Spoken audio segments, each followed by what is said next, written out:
আয়াত 15 مثل الجنة التي وعد المتقون فيها أنهار من ماء غير آسن وأنهار من لبن لم يتغير طعمه وأنهار من خمر لذة للشاربين وأنهار من عسل مصفى ولهم فيها من كل الثمرات ومغفرة من ربهم كمن هو خالد في النار وسقوا ماء حميما فقطع أمعاءهم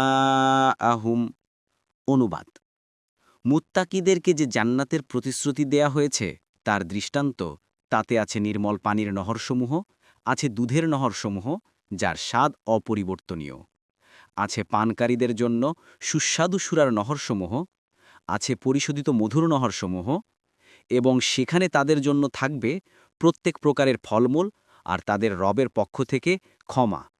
তারা কি তাদের ন্যায় যারা জাহান্নামে স্থায়ী হবে এবং যাদেরকে পান করানো হবে ফুটন্ত পানি, ফলে তা তাদের নাড়িভুঁড়ি ছিন্নবিচ্ছিন্ন করে দিবে? তাফসির 1 নং ফুটনোটের বিবরণ। হাদিসে এসেছে রাসূলুল্লাহ সাল্লাল্লাহু আলাইহি ওয়াসাল্লাম বলেছেন, জান্নাতে রয়েছে পানির সাগর, দুধের সাগর, মধুর সাগর এবং মদের সাগর। তারপর সেগুলো থেকে আরও নালাসমূহ প্রবাহিত করা হবে। তিরমিজি 2571।